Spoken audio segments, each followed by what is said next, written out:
आज हम लोग नया चैप्टर स्टार्ट करने वाले हैं, ठीक है, कैपेसिटेंस। देखिए कैपेसिटेंस जो है, ठीक है, आपने मुझे लगता है कि कैपेसिटेंस जो आपने देख रखा होगा, ठीक है, आप समझ नहीं पाएंगे कि कैपेसिटेंस है, ठीक है। मुझे लगता है कि लगभग हर बच्चे ने, है ना, रेडियो तो ज़रूर तोड़ा होगा, ठीक है। रेडियो जब आप तोड़ते हैं तो उसमें से एक मदरबोर्ड बाहर निकलता है, ठीक है, और उस मदरबोर्ड में आपने देखे होंगे दो छोटे छोटे, मतलब दो डिवाइस तरह के डिवाइसेस होते हैं।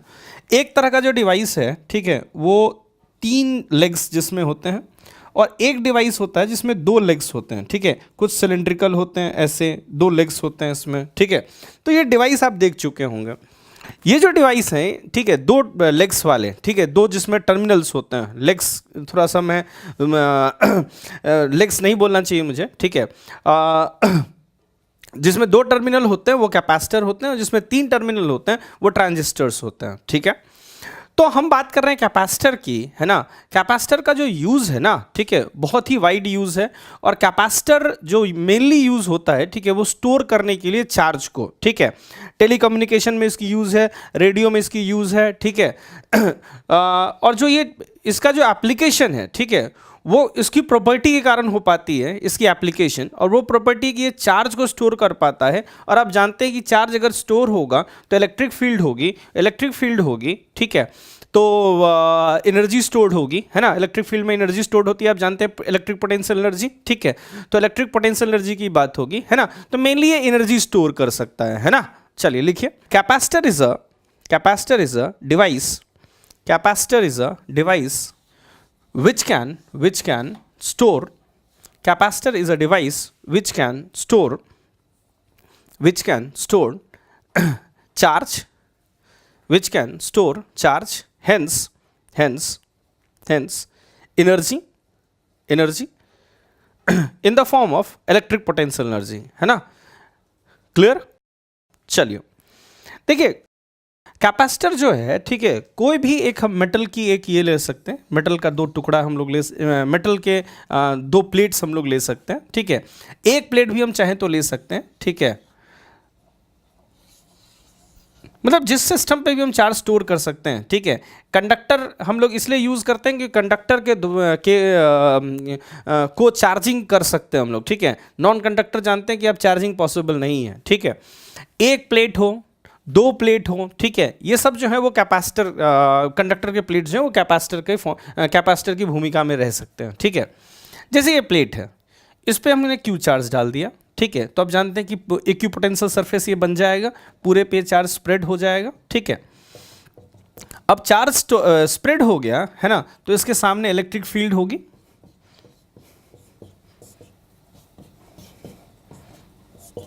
और इसके चारों तरफ इलेक्ट्रिक फील्ड होगी, और इसके चारों तरफ इलेक्ट्रिक पोटेंशियल एनर्जी होगी, है ना। इलेक्ट्रिक पोटेंशियल एनर्जी स्टोर्ड होगी, तो ये कैपेसिटर होगा। क्लियर। आप ऐसा भी कर सकते हैं कि आप 2 प्लेट्स ले लें, ठीक है, और एक बैटरी से कनेक्ट कर दें आप इसको। क्लियर। देखिए, ये जो बैटरी है ना, वो इन दोनों के बीच में एक पोटेंशियल डिफरेंस क्रिएट करने का प्रयास करेगा, ठीक है। ये आप देख सकते हैं कि हायर पोटेंशियल है, ये लोअर पोटेंशियल है। तो इलेक्ट्रिक फील्ड जो है, ठीक है, आप जानते हैं कि हायर पोटेंशियल से लोअर पोटेंशियल की तरफ होता है। तो इलेक्ट्रिक फील्ड जो है इस तरफ होना चाहिए। तो इस तरफ इलेक्ट्रिक फील्ड क्रिएट करने के लिए ये बैटरी क्या करता है, यहाँ से पॉजिटिव चार्ज उठा के यहाँ पे डाल देता है। तो यहाँ पे पॉजिटिव चार्ज डेवलप हो जाती है, और इस पे नेगेटिव चार्ज डेवलप हो जाती है, ठीक है। इस पर पॉजिटिव चार्ज आ गया, इस पर नेगेटिव चार्ज आ गया। आप जानते हैं कि इलेक्ट्रिक फील्ड पॉजिटिव चार्ज से नेगेटिव चार्ज की ओर होती है, तो एक इलेक्ट्रिक फील्ड यहाँ से यहाँ तक डेवलप हो जाएगा। अच्छा, आप ये जानते हैं, ठीक है, मान लीजिए इस पर क्यू चार्ज है, इस पर माइनस क्यू चार्ज है। इलेक्ट्रोस्टैटिक्स में आप पढ़ चुके हैं कि इलेक्ट्रिक फील्ड जो होगा वो proportional to charge on this body होगा, है ना। और ये जो पोटेंशियल डिफरेंस है, E.dr होती है पोटेंशियल डिफरेंस। तो जो इलेक्ट्रिक फील्ड पोटेंशियल डिफरेंस होगा वो प्रोपोर्शनल टू इलेक्ट्रिक फील्ड होगा। जितनी ज़्यादा इलेक्ट्रिक फील्ड होगी, या हम उल्टा कहें, जितनी ज़्यादा पोटेंशियल डिफरेंस होगी उतनी ज़्यादा इलेक्ट्रिक फील्ड होगी। तो आप कह सकते हैं कि Q is proportional to potential difference. तो एक प्रोपोर्शनैलिटी कांस्टेंट हम लोग लगाते हैं, ठीक है, Q is equal to CV के बराबर, ठीक है। ये जो C है है ना, ये जो C है उसी को हम कैपेसिटेंस कहते हैं। ये कांस्टेंट होता है, ये पोटेंशियल डिफरेंस या Q पे डिपेंडेंट नहीं होता, ठीक है, ये कांस्टेंट होता है, इसको हम कैपेसिटेंस कहते हैं, ठीक है। और ये ज्योमेट्रिकल प्रॉपर्टी पे डिपेंडेंट होता है, बॉडी की ज्योमेट्रिकल प्रॉपर्टी पे डिपेंडेंट होता है, ठीक है। जिस सिस्टम को हमने कैपेसिटर बनाया होता है उस सिस्टम के ज्योमेट्रिकल प्रॉपर्टी पे डिपेंडेंट होता है, ये कांस्टेंट होता है, ठीक है। ये Q या V पे डिपेंडेंट नहीं होता, ठीक है। और दूसरी बात देखिए, जितनी ज़्यादा हम पोटेंशियल डिफरेंस अप्लाई करेंगे, ठीक है, उतनी ही ज़्यादा चार्ज डेवलप होती जाएगी। ये Q तो C तो कांस्टेंट है, ठीक है, लेकिन चार्जिंग की भी एक लिमिट होती है, ठीक है। मैं एक काम करता हूँ, आपको पॉइंट वाइज लिखवाते चलता हूँ, ठीक है। ये डायग्राम ड्रॉ कर लें, है ना। लिखिए point number one, capacitor is used to store the charge, capacitor is used to store the charge. Point number two, charge on the capacitor is directly proportional to potential difference, है ना। So Q is equal to CV, where C is a constant, and C does not depend on charge, or potential difference, Q is equal to CV, है ना। अब देखिए, जैसे जैसे आप potential difference को आप बढ़ाते जाएंगे, ठीक है, वैसे वैसे चार्ज बढ़ता जाएगा, ठीक है। लेकिन एक लिमिटेशन होती है, ये जो चार्जिंग है, ठीक है, उसकी एक लिमिटेशन होती है। आप ध्यान से देखिएगा, यहाँ पे इलेक्ट्रिक फील्ड क्रिएट हुआ, ठीक है। देखिए, जितनी ज़्यादा चार्ज होगी ना उतनी ज़्यादा इलेक्ट्रिक फील्ड होगी, ठीक है। अच्छा, जितनी ज़्यादा चार्ज होगी उतनी ज़्यादा इलेक्ट्रिक फील्ड होगी, तो इससे क्या होगा कि ये देखिए, ये नॉन कंडक्टर है, ठीक है, ये नॉन कंडक्टर है। लेकिन अगर बहुत ज़्यादा अगर कंडक्टिंग हो जाए, ये इलेक्ट्रिक फील्ड बहुत ज़्यादा हो जाए, तो ये जो नॉन कंडक्टर है, एयर है मान लीजिए यहाँ पे, ठीक है, तो एयर के जो इलेक्ट्रॉन्स हैं, ठीक है, वो उस पर इलेक्ट्रिक फील्ड के कारण इतना फोर्स लगेगा कि वो फ्लो होने लगेंगे, और चार्ज जो है इस प्लस से इस माइनस पे फ्लो होने लगेगा, ये कंडक्टर की तरह बिहेव करने लगेगा। ब्रेकडाउन कहते हैं इसको, ठीक है। आप जानते हैं कि बारिश के दिनों में जब दो बादल, ठीक है, आपस में टकराते हैं, तो बादल पे पॉजिटिव चार्ज डेवलप हो जाती है, ठीक है, और नेगेटिव चार्ज मतलब चार्ज डेवलप हो जाती है बादल पे फ्रिक्शन के कारण, और इसके कारण इलेक्ट्रिक फील्ड जनरेट हो जाती है। और इस इलेक्ट्रिक फील्ड के कारण, है ना, ये एयर जो है वो कंडक्टर की तरह बिहेव करने लगता है, और थंडर जो है, ठीक है, जो चार्ज है वो कंडक्ट होके यहाँ तक पहुँचती है, जिसको हम लोग थंडर कहते हैं, ठीक है। तो सिमिलरली आप अगर पोटेंशियल डिफरेंस को बढ़ाते जाएंगे तो चार्ज बढ़ता जाएगा, चार्ज अगर बढ़ता जाएगा तो इलेक्ट्रिक फील्ड बढ़ता जाएगा, ठीक है। इलेक्ट्रिक फील्ड बढ़ता जाएगा तो ये जो एयर है वो एक कंडक्टर की तरह बिहेव कर सकता है, और चार्ज जो है वो इससे इस पे फ्लो कर सकता है, ठीक है। तो ये जो पोटेंशियल डिफरेंस जो हम अप्लाई कर रहे हैं उसकी एक मैक्सिमम वैल्यू हो सकती है, ये जो चार्जिंग हम कर सकते हैं कैपेसिटर को उसकी एक मैक्सिमम वैल्यू होती है। अच्छा, ये जो मैक्सिमम चार्ज है ना वो दो बातों पर निर्भर करती है। देखिए, मान लीजिए यहाँ पे मैंने और नॉन कंडक्टिंग कोई मटेरियल डाल दिया, ठीक है, तो यहाँ से जो नॉन कंडक्टिंग होगी, यहाँ से जो कंडक्टिंग होगी, यहाँ से जो लीकेज होगी वो कठिन हो जाएगा। हम चाहेंगे कि यहाँ से यहाँ पे चार्ज का लीकेज ना हो, ठीक है। तो इसके लिए अगर बीच में हम लोगों ने बहुत ज़्यादा नॉन कंडक्टिंग मटेरियल डाल दिया तो लीकेज कठिन हो जाएगा, और हम और ज़्यादा चार्जिंग कर पाएंगे, और ज़्यादा पोटेंशियल डिफरेंस हम अप्लाई कर पाएंगे दोनों प्लेट्स के बीच में, ठीक है। तो ये जो कैपेसिटेंस, ये जो चार्जिंग है मैक्सिमम चार्ज, ठीक है, वो पहली बात तो निर्भर करती है कि यहाँ पे हम कौन सा मटेरियल डाल रहे हैं। दूसरी बात वो इस पे भी निर्भर करती है कि प्लेट का शेप कैसा है। मान लीजिए अगर हमने प्लेट का शेप ऐसा कर दिया, ठीक है, तो चार्जिंग जब हम करेंगे तो आप जानते हैं कि ये शार्प एजेस पे इलेक्ट्रिक जो डेंसिटी होती है बहुत ज़्यादा होती है, तो यहाँ पे बहुत ज़्यादा इलेक्ट्रिक फील्ड डेवलप हो जाएगा, ठीक है। शार्प एजेस के पास इलेक्ट्रिक फील्ड की वैल्यू क्या हो जाएगी, बहुत हाई हो जाएगी, और इलेक्ट्रिक फील्ड की अगर वैल्यू बहुत हाई हो जाएगी तो जो लीकेज है बहुत आसान हो जाएगा, ठीक है। तो इसीलिए हम लोग शार्प एज जो प्लेट्स हैं उनके शार्प एजेस हम लोग नहीं बनाते, ठीक है। जनरली राउंड होती हैं, ठीक है, शार्प एजेस नहीं होते, इरेगुलर शेप का नहीं होता, नहीं तो लीकेज हो जाएगा, ठीक है। एक और बात देखिए, हमने पोटेंशियल डिफरेंस अप्लाई किया, मान लीजिए 2 वोल्ट की बैटरी हमने अप्लाई की, तो हम चाहेंगे कि उसी 2 वोल्ट पे हमें ज़्यादा चार्ज स्टोरेज मिल पाए, है ना। मान लीजिए 2 वोल्ट बैटरी है, हम चाहेंगे कि ज़्यादा से ज़्यादा उसी कम बैटरी हमें लगानी हो और ज़्यादा से ज़्यादा हमें चार्ज स्टोर कर पाएँ हम लोग। तो इसलिए कैपेसिटेंस की वैल्यू हाई होनी चाहिए। अगर कैपेसिटेंस की वैल्यू लो होगी तो क्यू जो होगा वो कम होगा, ठीक है। तो आप थर्ड पॉइंट लिखिए, the capacitance must be high, the capacitance must be high so that we can store more charge for a particular potential difference. The capacitance must be high so that we can store more charge for a particular potential difference. ठीक है। अच्छा, next लिखिए, आप next point लिखिए, है ना। there is a limit on the maximum potential difference. There is a limit on maximum potential difference applied across the two terminals of the capacitor. There is a maximum limit of potential difference applied across the two plates of the capacitor. ठीक है। फिर उसके नीचे point number 1 लिखिए, if, है ना, उसके नीचे पॉइंट नंबर 1 लिखिए, if potential difference is high, charge will be high, and if charge is high, electric field will be high, and if charge is high, electric field E will be high, है ना। Clear. Point number 2 लिखिए, if E electric field is high, if electric field is high, there will be chances of leakage. If electric field is high, there will be chances of leakage of charge from plate 1 to plate 2. मान लीजिए एक भी plate है, तो अगर मान लीजिए बहुत ज़्यादा चार्ज इस पे है ना, तो यहाँ भी जो चार्ज है वो लीक होके अर्थ में जा सकता है, ठीक है। तो ऐसा नहीं है कि सिर्फ 2 प्लेट से तभी लीकेज के चांसेस हैं, एक सिंगल प्लेट है तब भी लीकेज के चांसेस हैं, ठीक है ना। पॉइंट नंबर 3 लिखिए, the maximum potential difference applied, which can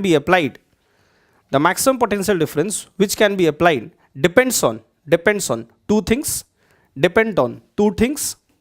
The maximum potential difference which can be applied depends on two things. First one, the medium around the plates. First one, the medium around the plates. Second one, the shape and size of the plates. First one, the medium around the plates. Second one, the shape and size of the plate. There must not be any edges, sharp edges in the plate. There must not be sharp edges in the plate, है ना। Sharp edges होगा तो आप जानते हैं current density बढ़ जाती है, चार्ज डेंसिटी, और चार्ज डेंसिटी अगर बढ़ेगी, ठीक है, तो लीकेज के चांसेस क्या होंगे, उतने ही ज़्यादा होंगे। क्लियर। चलिए नेक्स्ट लिखिए आप, डिफरेंट टाइप्स ऑफ कैपेसिटर, ठीक है। देखिए 3 तरह के कमर्शियली अवेलेबल कैपेसिटर मार्केट में होते हैं, ठीक है। एक है parallel plate capacitor. Parallel plate capacitor में 2 प्लेट्स होते हैं, ठीक है, जो कि एक दूसरे के पैरेलल होते हैं। ऐसे 2 प्लेट्स होते हैं एक दूसरे के पैरेलल, इनके बीच में डिस्टेंस d होती है और इनको हम चार्जिंग कर सकते हैं बैटरी के माध्यम से, ठीक है। ये एक प्लेट हो गया, ये दूसरा प्लेट हो गया, ठीक है। प्लेट एरिया मान लीजिए A है ना। ये ऐसे 2 प्लेट्स होते हैं, ठीक है, और इनके बीच में जो डिस्टेंस है वो D है, और एक प्लेट का एरिया दैट इज A, है ना। अच्छा, ये पैरेलल प्लेट हो गया। सेकेंड वन, स्फेरिकल कैपेसिटर, इसकी रेडियस R1, इसकी रेडियस R2, 2 हॉलो, है ना, कंडक्टिंग स्फेरिकल शेल होते हैं, ठीक है, स्फेरिकल शेल, ठीक है। एक प्लेट को आप नेगेटिव टर्मिनल से, दूसरे को पॉजिटिव टर्मिनल से आप कनेक्ट कर सकते हैं, ठीक है। ये हो गया स्फेरिकल प्लेट कैपेसिटर।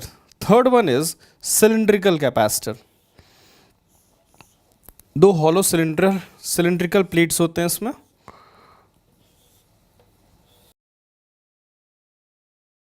एक की रेडियस r1,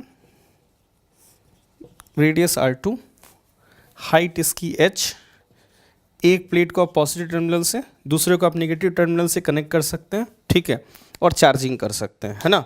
ये हो गया सिलिंड्रिकल प्लेट, ये हो गया स्फेरिकल प्लेट, ये हो गया पैरेलल प्लेट, ठीक है। अब हम लोग एक काम करते हैं, इन तीनों प्लेट्स का हम लोग, इन तीनों कैपेसिटर का हम कैपेसिटेंस निकालने का प्रयास करते हैं, ठीक है। देखते हैं हम लोग, चलिए देखिए। सबसे पहले मैं आता हूँ पैरेलल प्लेट कैपेसिटर पे। देखिए ये है पैरेलल प्लेट कैपेसिटर, ये हो गया पहला plate and this is the second plate. इनके बीच की जो डिस्टेंस है दैट इज d। अब इसको मैंने पॉजिटिव टर्मिनल से कनेक्ट किया, इसको नेगेटिव टर्मिनल से, तो इस पे Q अमाउंट ऑफ चार्ज आएगा, है ना। यहाँ से इसने Q चार्ज उठाया और यहाँ पे पंप, देखो ये बिल्कुल रॉन्ग कॉन्सेप्ट है कि यहाँ से पॉजिटिव चार्ज Q निकला और यहाँ से माइनस Q निकला, ये बिल्कुल गलत चीज़ है, ठीक है। अगर आपको याद हो, है ना, अगर आपको याद हो इलेक्ट्रिक सर्किट में हम लोगों ने पढ़ा है, ठीक है, कि देखिए चार्जिंग जो होती है ना वो करंट के माध्यम से होती है, ठीक है। तो ये बैटरी जो है ना उससे चार्ज निकलती नहीं है, ये पोटेंशियल डिफरेंस क्रिएट करता है और पोटेंशियल डिफरेंस के कारण इलेक्ट्रिक करंट सर्किट में फ्लो होती है, ठीक है। तो बैटरी के कारण इलेक्ट्रिक करंट फ्लो होगा, तो यहाँ से चार्ज निकला और यहाँ पे चार्ज पहुँचता है, यहाँ से चार्ज निकला तो इस पर नेगेटिव चार्ज डेवलप होगा, इस पर चार्ज पहुँचा तो इस पर प्लस Q और इस पर माइनस Q डेवलप हो जाता है, ठीक है। ये हो गए दो प्लेट्स।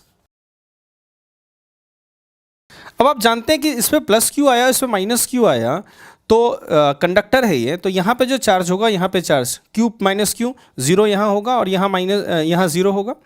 यहाँ पे जो भी चार्ज होगा वो इस सरफेस पे होगा पॉजिटिव, है ना, और इस सरफेस पे जो चार्ज होगा वो नेगेटिव होगा। बैटरी लगी हुई है। अब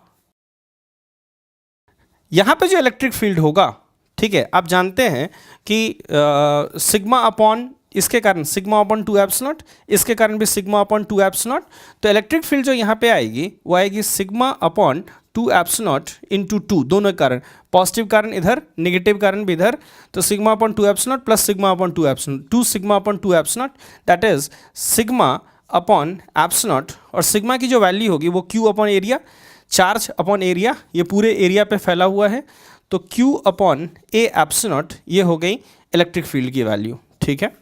पोटेंशियल डिफरेंस V है, इलेक्ट्रिक फील्ड यहाँ से यहाँ तक है ना, d डिस्टेंस है, तो पोटेंशियल डिफरेंस जो होगा V वो E इंटू डी, ई डॉट डी आर आप पढ़ चुके हैं, E इंटू डी, ये हायर पोटेंशियल, ये lower potential, basically minus E into D होता है, तो माइनस में E into D potential difference जब हम निकालते हैं तो इसका पोटेंशियल माइनस इसका आता है, ठीक है। तो मैं मैग्नीट्यूड लिख रहा हूँ सिर्फ, ये हायर ये lower, potential difference is E into d, तो मैंने V is equal to E into d लिख दिया। अब E की वैल्यू मैं पुट कर देता हूँ, Q upon A epsilon into d हो गया। अच्छा, आप जानते हैं Q is proportional to V, Q is equal to CV होता है, Q is equal to CV होता है, तो मैंने Q को यहाँ पे CV पुट कर दिया, CV into D upon A epsilon, तो यहाँ से C जो आएगा वो एप्सिलॉन A बाई डी के बराबर होगा, ठीक है। तो आप देखिए, मैं फिर से एक बार ब्रीफ अप कर देता हूँ हमें क्या करना है कैपेसिटेंस फाइंड करने के लिए। आप सबसे पहले एक बैटरी कनेक्ट करें, यहाँ पे प्लस Q, यहाँ माइनस Q डेवलप हो गया।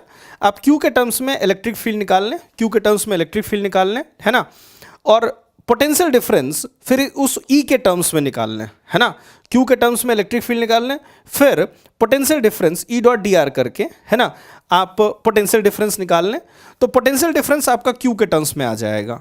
फिर इस Q को आप CV लिख दें, V दोनों तरफ से कैंसिल हो जाएगा, तो जो कांस्टेंट है वो आपको मिल जाएगा, इस केस में एप्सिलॉन A बाई डी हो गया, ठीक है। एक चीज़ देखिए, एप्सिलॉन जो है वो परमिटिविटी है, जानते हैं आप, वैक्यूम के लिए फिक्स होती है। Area of the plate, it does not depend on charge और potential difference. Distance between the plates, it does not depend on charge and all, ठीक है, पोटेंशियल डिफरेंस।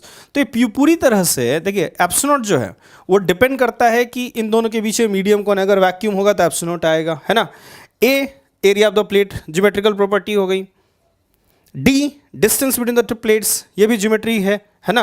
तो आप देख सकते हैं कि जो कैपेसिटेंस है वो कांस्टेंट होता है, ठीक है, और वो पोटेंशियल डिफरेंस और चार्ज पे डिपेंडेंट नहीं होता। चलिए हम लोग नेक्स्ट स्फेरिकल प्लेट कैपेसिटर की कैपेसिटेंस देखते हैं, ठीक है। लिखिए capacitance of spherical plate capacitor.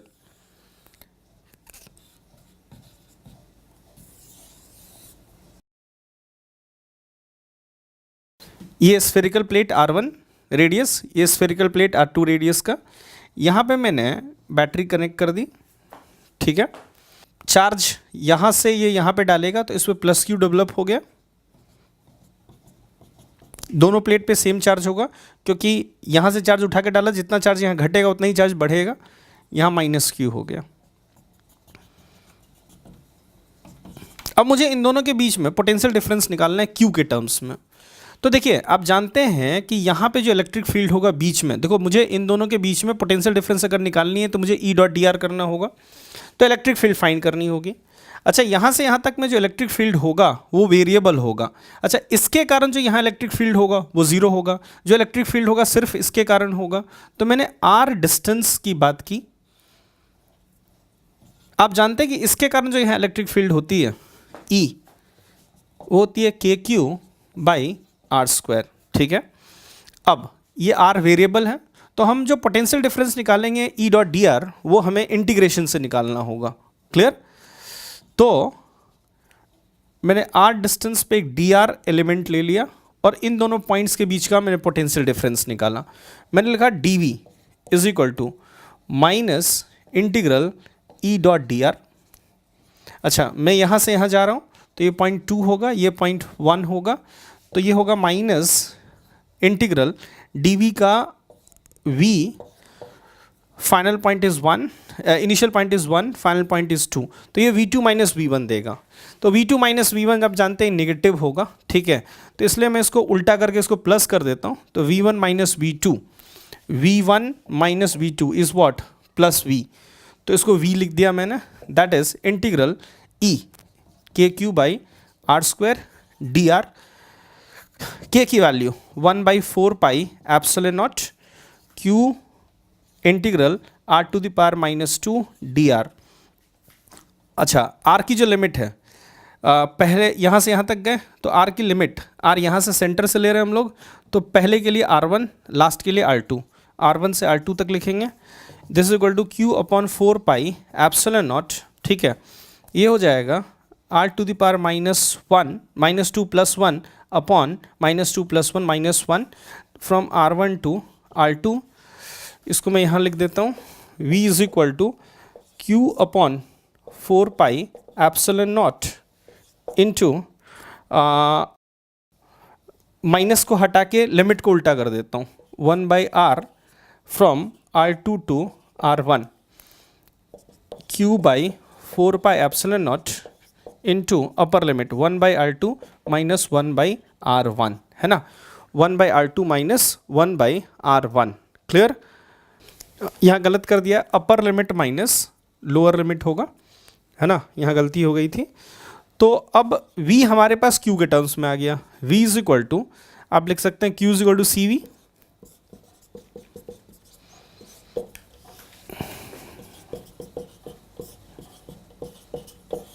ठीक है।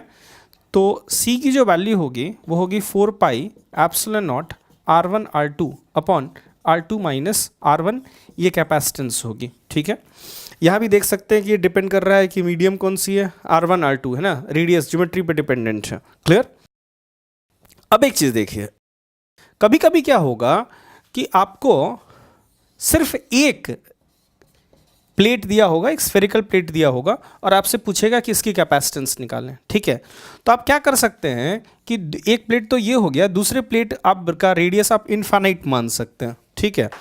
तो R2 इनफाइनाइट हो गया, तो मैं लिखूंगा v is equal to Q by 4 pi epsilon naught 1/r minus one by infinity is 0।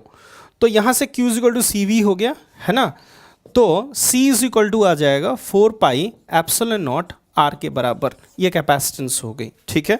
तो अगर सिंगल स्फीयर है तो उसकी जो कैपेसिटेंस होगी, अगर एक ही प्लेट है तो वो 4 पाई एप्सिलॉन नॉट r के बराबर होगी। क्लियर है बिल्कुल? है ना। चलिए लास्ट अब हम लोग कैपेसिटेंस निकालते हैं, है ना, सिलिंड्रिकल प्लेट कैपेसिटर का। तो ये पहला सिलेंडर हो गया, ये बाहर ये इंटरनल प्लेट हो गया, एक्सटर्नल प्लेट हो गया, यहाँ मैंने पॉजिटिव टर्मिनल नेगेटिव टर्मिनल। तो पोटेंशियल डिफरेंस क्रिएट करने के लिए यहाँ पॉजिटिव चार्ज होगा पूरे सिलेंडर पे और यहाँ नेगेटिव चार्ज होगा बाहर वाले सरफेस पे। अच्छा, आप जानते हैं कि किसी भी पॉइंट पे बीच में बाहर वाले कारण इलेक्ट्रिक फील्ड नहीं होगा, सिर्फ अंदर वाले कारण इलेक्ट्रिक फील्ड होगा। ठीक है, मैं एक काम करता हूँ, यहाँ से आर डिस्टेंस की बात करता हूँ। यहाँ पे जो इलेक्ट्रिक फील्ड होती है, आपको गॉस थ्योरम में याद होगा, आपने ई निकाला था lambda upon 2 pi epsilon naught r के बराबर। अच्छा, लैम्डा जो है वो चार्ज पर यूनिट लेंथ है ना, तो इसको हम लोग लिख सकते हैं लैम्डा को Q बाई एल। तो ये हो जाएगा Q by 2 pi, charge is Q, length is L, तो चार्ज पर यूनिट लेंथ जो होगा वो हो जाएगा Q pi epsilon naught L r. Electric field r पे डिपेंडेंट है, इलेक्ट्रिक फील्ड वेरिएबल है, तो हमें इंटीग्रेशन करना होगा। इलेक्ट्रिक फील्ड इस तरफ, मैंने यहाँ से यहाँ के बीच में हमें ई डॉट डी आर करना होगा। मैंने आर लिया, छोटा सा एलिमेंट डी आर लिया, ई डॉट डी आर। तो पोटेंशियल डिफरेंस जो होगा d we is equal to minus E dot D R. अच्छा, आर की वैल्यू पहले एलिमेंट के लिए R1, लास्ट के लिए R2, डी वी। अच्छा, ये इनिशियल पॉइंट है, ये फाइनल पॉइंट है 2 1, तो V2 minus V1 is equal to minus integral E dot D R. E और डी आर के बीच में एंगल 0 डिग्री है, ई भी इधर डी आर भी इधर, तो ख़त्म कर देता हूँ इसको। From R1 to R2 that is minus k Q upon 2 pi epsilon naught L d r by r integral R1 to R2। ठीक है, डी आर बाई आर, ये ln r होता है। अच्छा, V2 minus V1, V2 minus V1, याद रखिएगा ये positive plate है, नेगेटिव प्लेट है, तो V2 माइनस V1 जो होगा माइनस V होगा, तो माइनस V इसको हटा दिया। V is equal to Q upon 2 pi epsilon naught L ln upper limit minus lower limit, तो R2 बाई R1 हो जाएगा। ठीक है, Q को CV लिख सकते हैं आप, V कैंसिल हो गया, तो C की जो वैल्यू होगी यहाँ से C इज इक्वल टू वो होगा 2 pi epsilon naught L upon ln R2 by R1 के बराबर। ये कैपेसिटेंस की वैल्यू हो गई। क्लियर है बिल्कुल? ठीक है, चलिए।